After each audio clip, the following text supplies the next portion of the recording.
All right, everybody, good evening and welcome to the 2025 SEC Baseball Tournament Game 12 postgame press conference. We're joined by Texas A&M Aggies, represented by head coach Michael Earley, along with tonight's designated hitter Jace Laviolette and pitcher Clayton Freshcorn.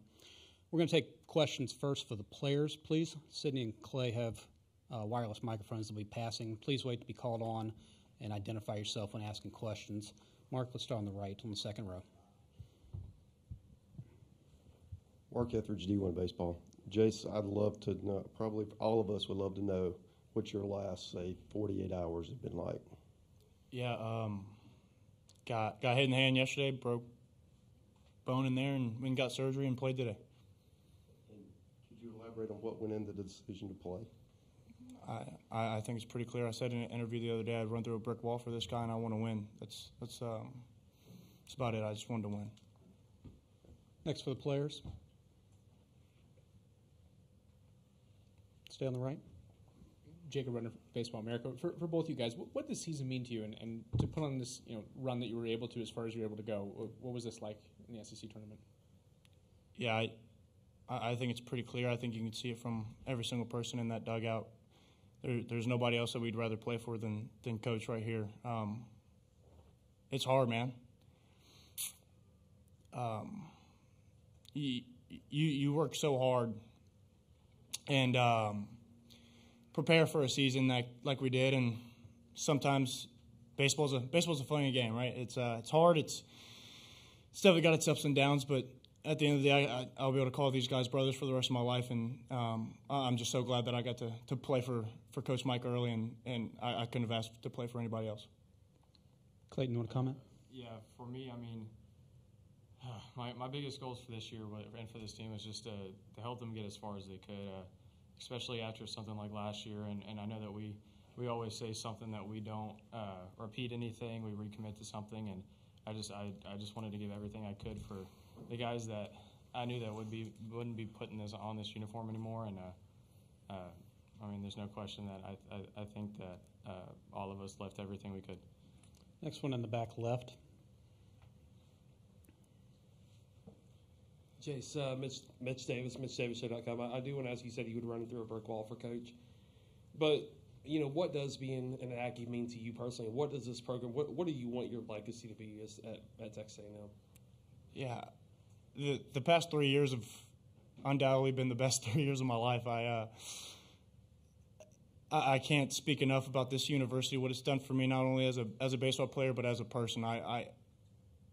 It's hard to fathom that 3 years ago I came into college and I'm leaving now a total different person. I can't express enough of what this university can do for you and what these coaches can do for you. And just the 12th man, I just want to say thank you. I can't imagine baseball without it. That's it. First row on the right.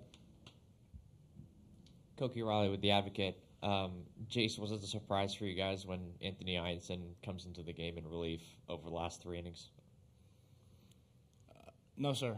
It's still baseball. No matter who's on the mound, you gotta stick to an approach, and you gotta get your swing off on pitches in the zone.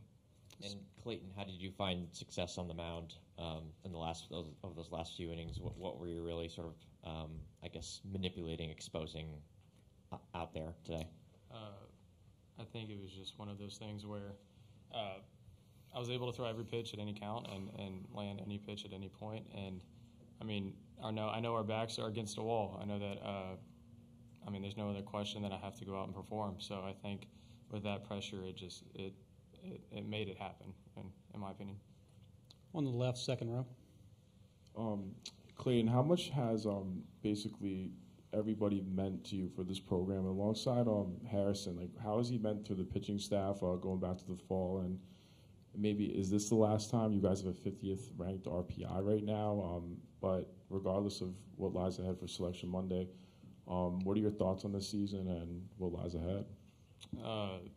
Kind of banking on what Jay said, baseball is a silly sport, and it is a very hard sport, and it sometimes just doesn't go your way. And there's no question that we put everything into practices.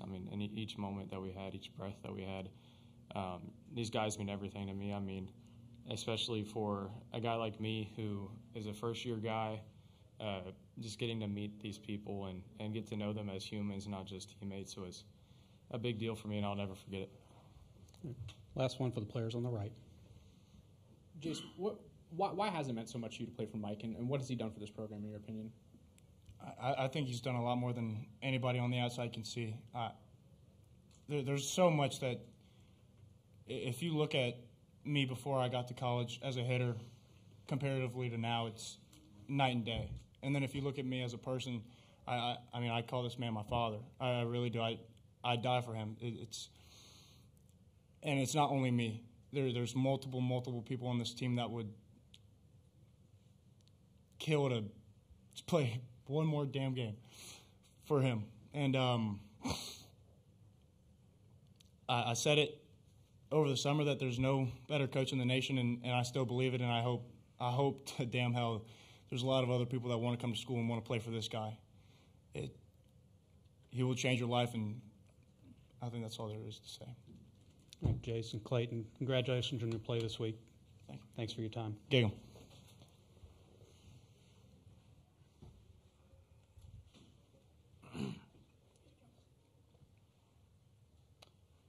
All right, if there are questions for Coach, please raise your hand on the right side. Mark? Mike, I mean, listening to what Jay said, you know, how do you accept those words? Yeah, I mean, I love my players a lot. It means a lot. Being a coach is way more than being a coach, so I love them to death. In the front row? Coach, it wasn't a great start for you guys on the mound, but you guys really sort of found a rhythm there really after the third. What was sort of the key to that? Yeah, I mean, Patton competed. I mean, they got into a couple pitches. I thought he pitched well, and then Clayton was outstanding. He's been outstanding the last couple weeks. Really got his cutter going and kept us in the game. And our pitching over the last couple weeks and the season as a whole has been, you know, we've struggled offensively a little bit as of late. You know, we've battled, but we haven't got the hits we need to get. And just those guys on the mound did an outstanding job. I mean, Fresh is, I think, pitched 3 days in a row. He pitched the last day in Georgia, I believe. Just his development, just maturation coming from a junior college to here.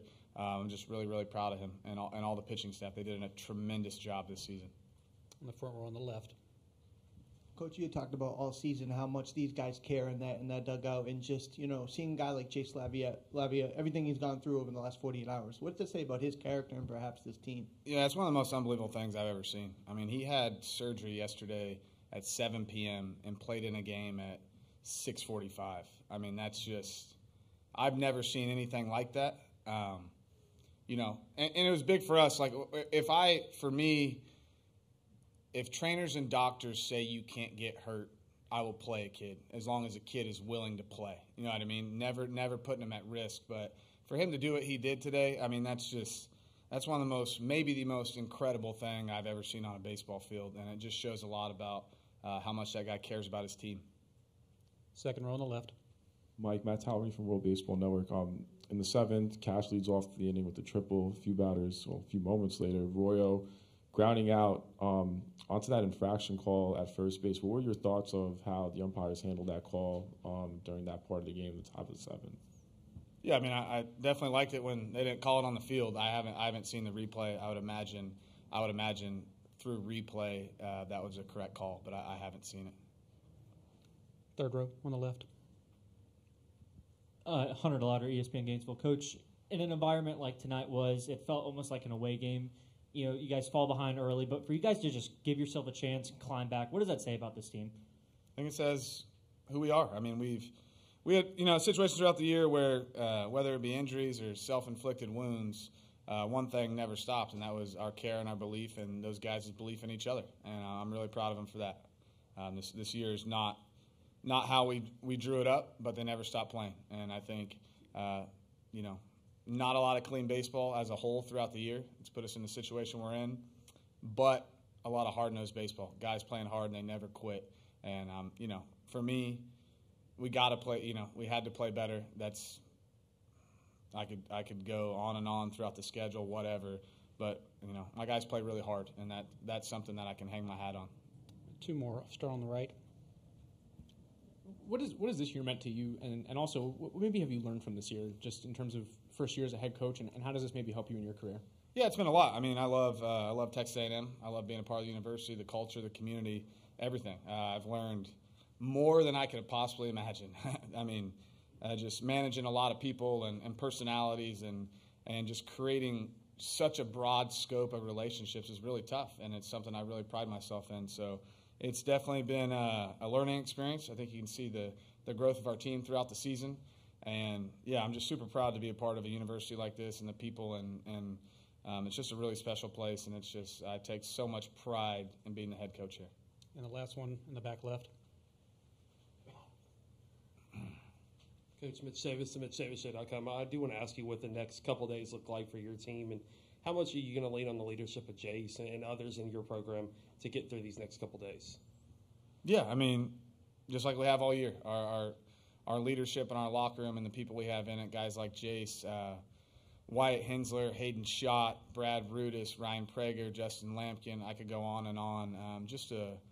I really got lucky with guys like that, so it'll be important for them to keep us together through the next couple of days for sure. Well, Coach, thanks for your time this week. Thank you, guys.